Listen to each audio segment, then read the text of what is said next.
All right, let's get into that whole fiasco regarding the chair of the Parliament's powerful Intelligence and Security Committee. This is Labor's Peter Khalil, having to issue his own colleague, Home Affairs Minister Claire O'Neill, with a please explain notice last week in writing over what appears to be a bungled terrorist relisting. Join me now to get the latest on this is Senator James Paterson, who of course was on this committee, is now the Shadow Minister for Cybersecurity and Home Affairs. James Paterson, welcome. I'm going to come back to you on this whole brouhaha with Richard Marles in a moment. But Khalil says that the Home Affairs Minister failed to endorse the relisting, as is normally the case. And these aren't just run-of-the-mill organisations. These are some of the worst terror organisations in the world. Islamic State West Africa, Boko Haram.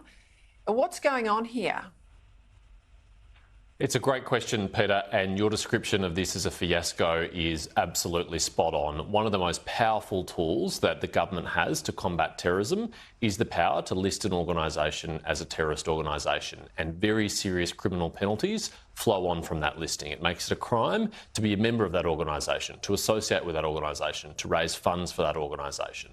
And so it's absolutely critical that the process for listing an organisation like that is very carefully followed. Now, when we were in government, there was only one minister who was responsible for that, and that is the Minister for Home Affairs. And whether it was Karen Andrews or Peter Dutton, they efficiently discharged their responsibility to do so.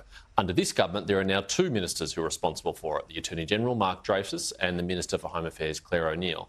And we had already seen, after the election, the machinery of government changes they made to effectively demolish the Department of Home Affairs had led to a massive blowout in the time taken to list a terrorist organisation. And now this very serious administrative stuff-up has dropped the Minister from Home Affairs from the process altogether, whereas previously she was writing to express her support and confirm that these organisations should be listed. On this occasion, she simply forgot to do so or was excluded by some way from doing so.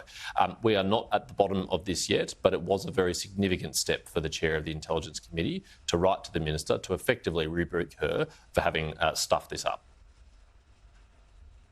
All right, well, someone inside the intelligence community reminded me, of course, that this is a government that's put a lot of effort in bringing back Islamic State women. I'm not going to call them brides because a lot of them were culpable to Australia. I've got to ask the question. I mean, is she soft on terror? Is Labor soft on terror? Or is she just incompetent? Well, that's a fair question to ask, Peter, and we don't yet know the answer. And frankly, it's up to the government to come clean about how this stuff-up occurred, so we know whether it just is incompetence or whether it's something else. Frankly, you're right. They did bring back 4 women who are associated with that Islamic State. One of them has been charged with a declared area offence as a result of their activities while they were over there. The others have not been. And they have signalled for some time that they intended to bring back other women and children in the same circumstances, but haven't yet followed through. Well, you wouldn't want to be doing things like that if you weren't absolutely dotting your I's and crossing your T's when it comes to terrorist organisation listings. And so, frankly, I don't think they've shown the competence required to execute these very sensitive operations. And look, just remind my viewers too, James, we've got about 70-odd serious convicted terrorists who, in about this year and the next sort of 18 months, are due to be reviewed as to whether they'll be let out of jail. And of course, part of this relisting process of terror organisations is critical to how we manage them in Australia and upon return to Australia, isn't it? This is why it matters. That's right, Peter. There is, over the next year or so, about a dozen high-risk terrorist offenders who have been convicted who are up for release, and how we deal with them when they get back into the community is an incredibly important thing. There are a lot of options available to government. A continuing detention order that prevents them from being released at all. That's currently being challenged in the High Court by Ben Breaker, one of our most serious ever convicted terrorist offenders. A extended supervision order, which applies a whole lot of conditions to them and what they can do and requirements to report to police and other things, or a range of other lower risk options for people based on the assessment of their risk. Again, the government really needs to step up here and demonstrate that it has got this in hand, that these people being released in the community is not going to be a risk to our society, and I have no confidence based on their performance to date that they're able to do that. All right, just before we go, Richard Marles. Now, unlike James Campbell, I am sympathetic to the Defence Minister having the ability to withhold information related to some flights under security grounds. I think that is sound. But you can't tell me that every single one of those $3.6 million worth of flights, every single one of them relates to a security issue. So where are the documents with the specific security flights, if he wants, redacted out, but everything else on the table? Because you can't tell me you take your golf clubs to a security conference. I mean, this is ridiculous. What's your take on what we saw today from Richard Marles?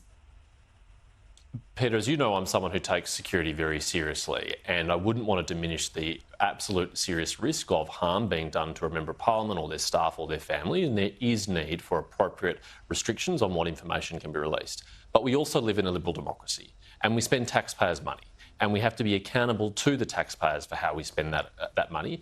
And I cannot accept at face value that it is not possible to disclose more information about Richard Marles and other ministers' use of these jets without causing a security risk. Surely it must be possible to release enough details so that the taxpayers can be satisfied whether the money was spent appropriately or not, without so specific information being released that it puts their personal security at risk. Let's remember one of the arguments the government is making, that this would reveal a pattern of life that members of parliament engage in their movements. Well, I tell you what, most members of parliament, Richard Marles included, provide that pattern of life themselves on their social media channels. So if they can post it on Instagram, I'm not sure why the taxpayers aren't entitled to know how they got there.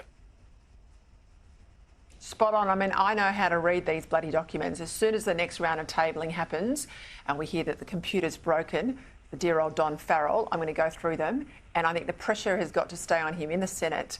I'll leave that to you, Senator Patterson. But I hope the media out there don't let him get away with it either. Thank you for your time.